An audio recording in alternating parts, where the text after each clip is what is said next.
Notre Père qui es aux cieux, que ton nom soit sanctifié, que ton règne vienne, que ta volonté soit faite sur la terre comme au ciel. Donne-nous aujourd'hui notre pain de ce jour, pardonne-nous nos offenses, comme nous pardonnons aussi à ceux qui nous ont offensés, et ne nous laisse pas entrer en tentation, mais délivre-nous du mal, car c'est à toi qu'appartiennent le règne, la puissance et la gloire, pour les siècles des siècles. Amen. L'amour est longanime, l'amour est serviable, il n'est pas envieux, l'amour ne fanfaronne pas, ne se gonfle pas, l'amour ne fait rien d'inconvenant, ne cherche pas son intérêt, ne s'irrite pas, ne tient pas compte du mal. Il ne se réjouit pas de l'injustice, mais met sa joie dans la vérité. L'amour excuse tout, croit tout, espère tout, supporte tout. Amen. Dans ce que Dieu établit comme parcours de croissance de l'âme vers lui, il y a donc cette étape de la prière infuse. Lorsque nous avons passé le cap des souffrances intérieures, où nos impatiences nous ont servi des moments difficiles, où nous avons eu l'impression de perdre du temps dans sa présence, un moment vient où nous passons à autre chose. Et cette autre chose, qu'est-ce que c'est? Quelle est cette prière infuse? Ce n'est rien d'autre que Dieu qui vient s'aimer en nous. L'Esprit Saint, comme nous dit l'Église, est l'amour entre le Père et le Fils. L'Esprit Saint viendra donc dans nos cœurs et aimera Dieu en nous. Nous en avons fait cas dans la toute première partie, la dernière fois, puisqu'au cœur de la Trinité, c'est un gémissement de l'Esprit. J'aurais même dit que l'Esprit languit vers le Père. L'Esprit a besoin du Père. L'Esprit est un gémissement, et qui parle de gémissement en temps normal, dit souffrance, dit besoin, dit avidité. Et l'Esprit Saint est d'un amour tellement intense pour le Père et le Fils que le propre de l'Esprit est de gémir continuellement, non pas par défaut, non pas par négation, mais par bonheur. L'Esprit est un bonheur continuel, un bonheur qui se nourrit de gémissements, un bonheur qui se nourrit d'amour du Père et d'amour du Fils. Et ce même gémissement traverse le Fils au point que le Fils est sans cesse à s'abandonner dans les bras du Père. Et cet esprit-là ne vient pas en nous pour nous donner un aperçu de ce qui s'y passe. C'est simplement, si l'on peut parler en termes de localisation, c'est comme si l'Esprit Saint qui gémit vers le Père se délocalisait dans notre cœur. Aussi, le cœur de l'âme d'oraison va constater un mouvement d'amour vers le Père. Et en fait, finalement, le bénéficiaire de ce mouvement peut avoir l'impression qu'il y a un décalage entre ce qu'il goûte du mouvement de son cœur et son conversion. C'est la souffrance de tous les saints, c'est la souffrance de tous les grands mystiques, c'est la souffrance de tous ceux qui se rapprochent de Dieu. Et Thérèse d'Avila dira que lorsque tu souffres de ne pas assez aimer Dieu, alors tu grandis à grands pas dans la sainteté. Mais quand elle le dit, ce n'est pas, elle ne parle pas du mouvement de ton cœur, mais justement, c'est qu'en fait, tu es témoin de ton cœur qui est comme indépendant. Ton cœur qui est autonome, c'est pas de l'indépendance, c'est de l'autonomie. Il y a comme une autonomie de ton cœur qui prie tout seul dans ta poitrine en fait. C'est ça le propre de la prière infuse. Tu es en train de faire les courses, tu es en train de faire la cuisine, tu es au travail, tu es en cours, et ton cœur tout seul est en train de dire « Jésus, je t'aime ». Jésus, je t'aime. Et tu sens ce mouvement du cœur tellement profond que tu as la conviction que c'est ton être tout entier qui dit à Jésus que tu l'aimes. Tu n'es pas dans ton heure d'oraison. Non, ton cœur n'attend pas que tu partes à ton rendez-vous d'oraison. Ton cœur te surprend. Ton cœur vit sa petite life, en fait. Et tu constates que ton âme prie, que ton cœur prie, et tu deviens prière. Et ta respiration se joint au mouvement de ton cœur, et tu constates qu'en toi, il y a un je t'aime qui jaillit. Je me rappelle cette fois où j'ai pris une semaine à adorer Jésus. Bon, voilà, je veux dire, j'étais accueilli dans une communauté religieuse, donc j'étais obligé, enfin, de toute façon, je suis obligé de dormir, je suis humain. Parfois, ça me saoule un peu d'être humain et d'avoir besoin de dormir. Je souhaiterais tellement, j'ai tellement soif d'adorer Jésus 24 heures sur 24, sans dormir et sans manger, sur une très longue période, sur plusieurs jours, mais c'est pas possible. Alors, je me rappelle cette fois-là, j'étais resté 7 jours en retraite où j'ai fait le choix de rester devant Jésus de 4 heures du matin à minuit tous les jours. J'étais tellement resté là que à un moment, mon cœur a pris le relais. Je venais m'asseoir et ça se faisait seul en fait. J'étais juste spectateur du mouvement de mon cœur, au point que je sentais Jésus tellement intensément qu'à un moment, un je t'aime jaillissait de mon être et j'étais incapable de savoir si c'était moi qui disais à Jésus je t'aime ou si c'était Jésus qui me disait je t'aime. Il n'y avait plus d'espace, il n'y avait plus lui d'une part et moi d'autre part, comme si son cœur se joignait à mon cœur et il y avait un je t'aime. Mais je disais, qui dit je t'aime? C'est Jésus qui me dit je t'aime ou c'est moi qui lui dis je t'aime? Mais qu'importe, il y a l'amour qui circule et il y a un je t'aime qui jaillit de mes entrailles, de mes tripes, de mon être. Et à ce moment-là, tu es incapable de dire à qui que ce soit, c'est difficile, je m'ennuie, c'est long. Non, tu n'en es plus là. Et c'est dans la détermination, dans la fidélité, dans la régularité que le Seigneur nous y conduit. Et ton cœur prie, et ton âme prie. Alors, nous comprenons mieux ce que dit le psalmiste, je dors, mais mon cœur veille. Voilà, c'est une réalité. Ce n'est pas une figure de style, ce n'est pas pour enjoliver. Franchement, la Bible est loin d'être le bouquin qui enjolive. Il y a des crasses qui sont racontées dans la Bible, mais bien comme il faut. C'est ce qui est très réaliste dans la vie chrétienne. Mais le psalmiste dira, je dors, mais mon cœur veille. Et nous ferons l'expérience de ça, où nous dormons et où nous sommes en train d'adorer Jésus. Et le cœur s'épanche vers lui, au point que tu ouvres les yeux au petit matin ou en pleine nuit et tu as soif et tu as faim de Dieu, tu veux l'adorer, tu veux le célébrer parce que tout en toi s'épanche vers lui. C'est la prière infuse.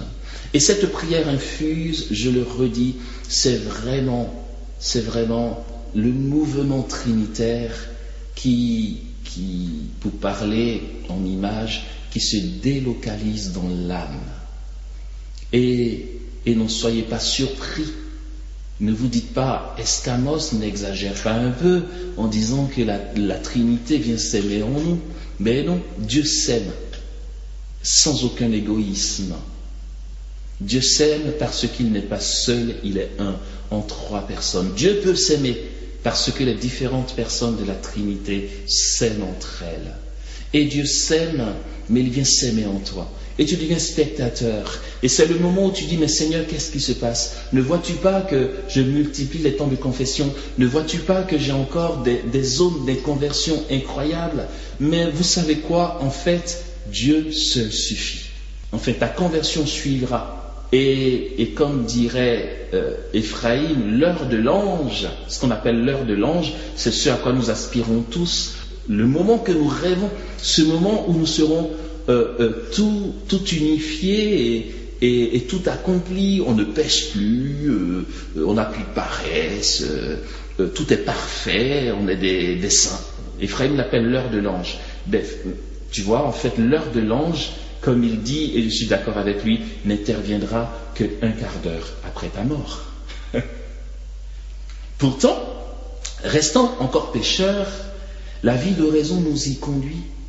Et à un moment, dépassant toutes nos ingérences intérieures, dépassant nos blessures, nos refus de Dieu, la Trinité vient s'aimer en nous.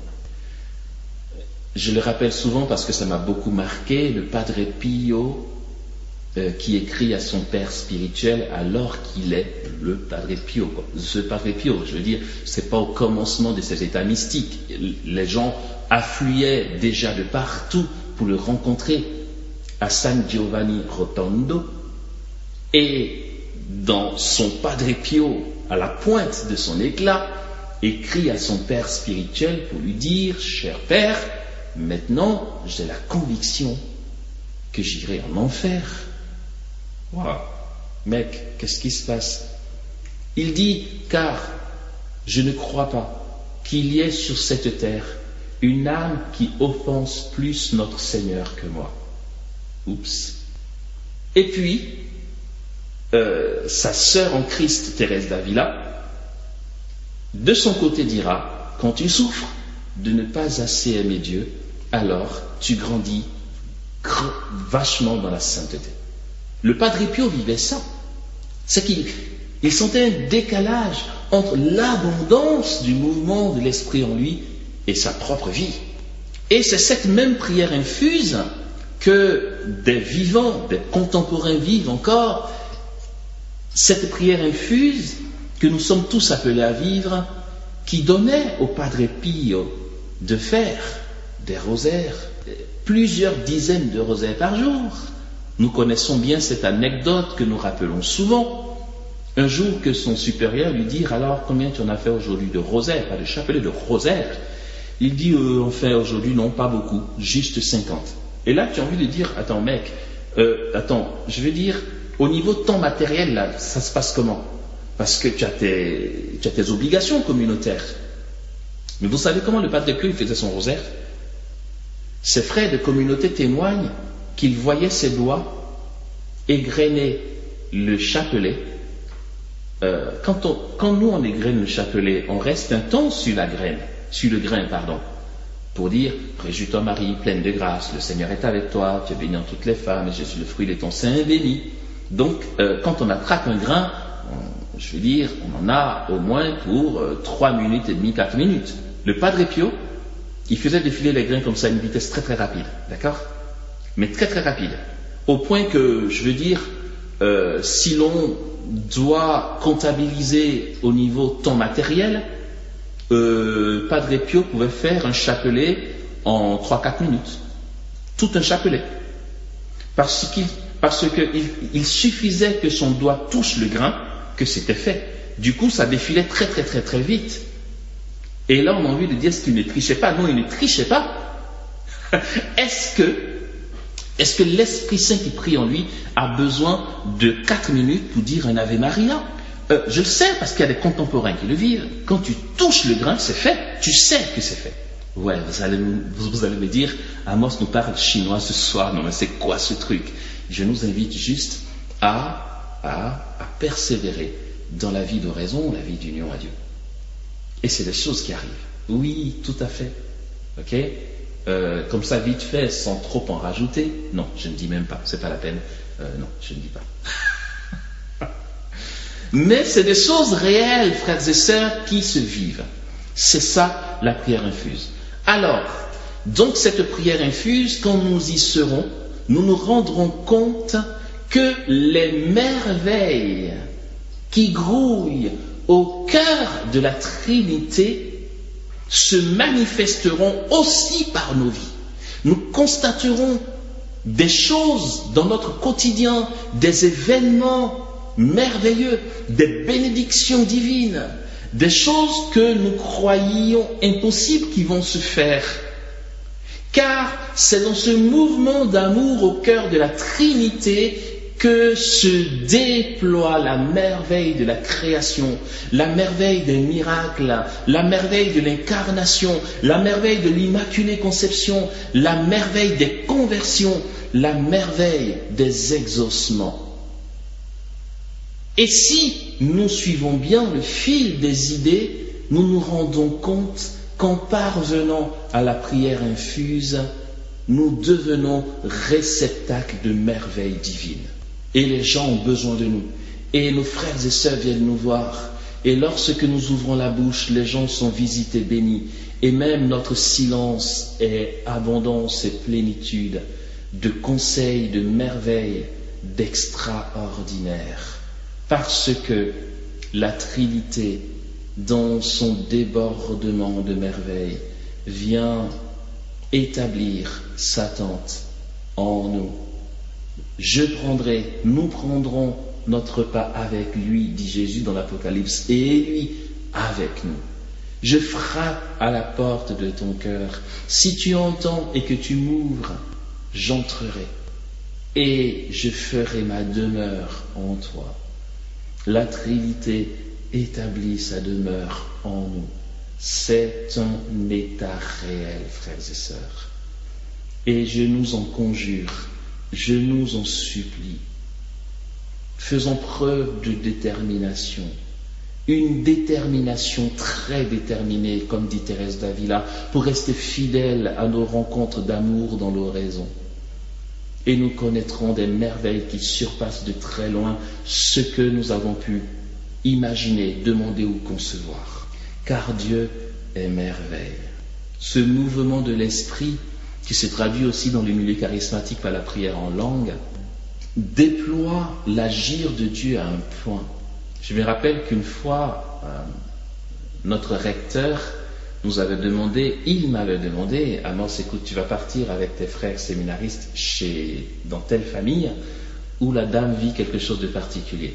Je vous avoue que sur le trajet, j'en ai un peu voulu à mon recteur parce que je me suis dit, pourquoi c'est moi qui l'envoie? Pourquoi ce n'est pas lui, le prêtre, qui y va? Qu'est-ce qu'il veut que j'y fasse quand c'est une situation si compliquée?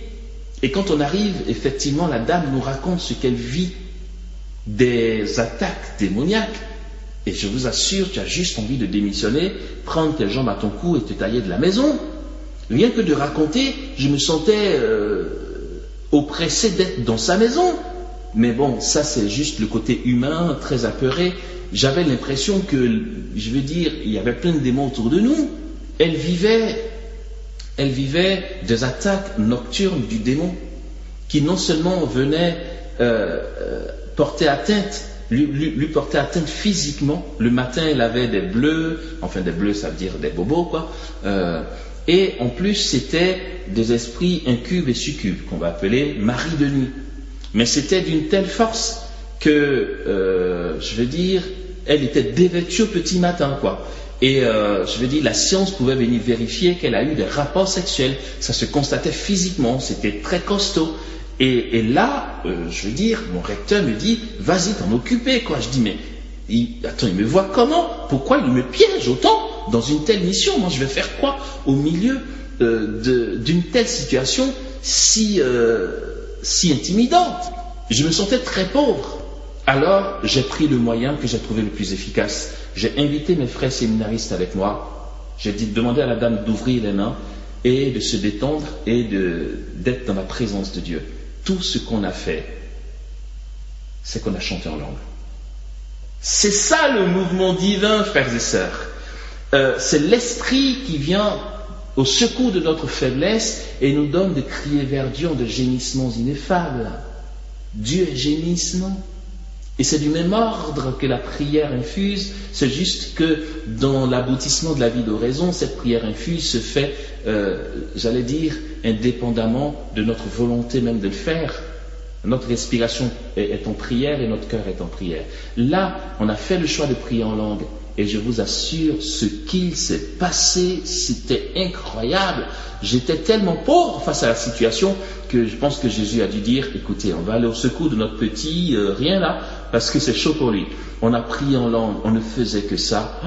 Et la dame est tombée par terre, elle se lamentait, et par elle, c'est le démon qui nous suppliait d'arrêter parce qu'il ne pouvait plus supporter les syllabes qui sortaient de nos bouches. Mais c'est normal, c'est l'esprit qui prie en nous. Et puis, plus tard, on a pris des nouvelles et elle n'avait plus jamais souffert de cette attaque. Waouh! Non mais franchement, n'allez pas dire, les séminaristes ils ont géré, on n'a rien géré du tout. L'Esprit Saint a géré. Trop bon. Qu'est-ce qu'on disait dans cette glossolalie? On n'en sait rien. C'est juste que nous nous sommes abandonnés à cette prière que donne l'Esprit et nous avons coroboché bien comme il faut. Et voici que le démon s'est taillé. N'ayons pas peur. Je m'arrête là, frères et sœurs. N'ayons pas peur. Ne craignons pas pour l'avenir. N'appréhendons rien. Ne nous laissons pas intimider par les forces du mal. Face à Dieu, il n'est rien. Il n'a rien. Il ne peut rien faire. Il est dépourvu de puissance face à Dieu. Et si nous demeurons dans l'oraison jusqu'à ce que l'Esprit nous donne d'expérimenter cette prière infuse, nous verrons que réellement Dieu se suffit. Organisez-vous. Là, pour le coup, je le dis, et il y a Eliane, il y a Edith, il y a Abraham. On va voir comment organiser tout ça. Organisez-vous par pays ou par région. Retrouvez-vous, chers membres Christ époux. Nous avons 7 ans d'enseignement, 7 ans de formation, mais nous n'allons pas continuer comme ça. Seulement, on va continuer, mais pas seulement ça. Je veux dire, encourageons-nous mutuellement. Je vous invite à vous retrouver, vous qui êtes dans le même lieu géographique. Faites-vous un programme ensemble de cramage. Nous allons voir dans l'organisation concrète comment c'est possible de faire un parcours du genre je veux voir Dieu. Si ça ne prend pas le même programme, c'est pas grave. Organisez-vous, retrouvez-vous, priez ensemble. Abîmez-vous dans la prière, soyez inventifs, soyez une bande de folles en Christ. On va mieux organiser pour qu'il y ait un référent qui donne les nouvelles. L'idéal, pour que ce soit pratique, c'est que par région, on verra aussi pour ceux qui sont très isolés comment on va réfléchir, on va faire avec vous. Mais pour ceux qui sont dans le même lieu géographique, on va ouvrir des groupes WhatsApp pour vous. Organisez-vous, voyez-vous, trouvez un programme qui vous convienne, un programme aussi réaliste, d'accord, parce que vous avez vos occupations quotidiennes, mais retrouvez-vous, encouragez-vous, demeurons en Dieu, prenons les moyens de tout faire péter, les gars. Je vous assure, faisons exploser le monde. Là, on parle de guerre, on parle de pandémie, on s'inquiète. Pourquoi s'inquiéter? Même pas peur. Oui, j'aurais peur si j'arrive plus à prier. Mais tant que nous sommes en Dieu, même pas peur. Qu'est-ce qu'on va craindre? Je veux dire, le pire qui puisse arriver, c'est quoi? La mort? Elle est vaincue par le Christ. Donc c'est bon, quoi. Je veux dire, on peut appréhender, mais celui qui demeure en Dieu, ses passions sont en veilleuse. Et le goût de Dieu prend le dessus. Au point que tout ce qui peut angoisser le commun des mortels, pour lui, est vécu autrement. Je vais m'arrêter là, bien-aimés de la communion Christ époux, que j'aime de toute mon âme. Votre présence est pour moi une fierté. Vous êtes mon orgueil. Votre présence est mon orgueil. Je suis comblé rien que de vous savoir présent. D'accord?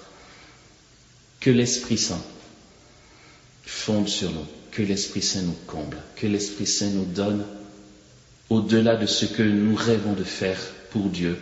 Que l'Esprit Saint nous donne de basculer dans l'amour, de basculer en Dieu, dans ce mouvement trinitaire. Que l'Esprit fasse de nous des théophores, des christophores, des réceptacles de puissance, de miracles, de surnaturel, de sainteté, de témoignages, que l'Esprit Saint fasse de nous des réceptacles de merveilles divines. Amen.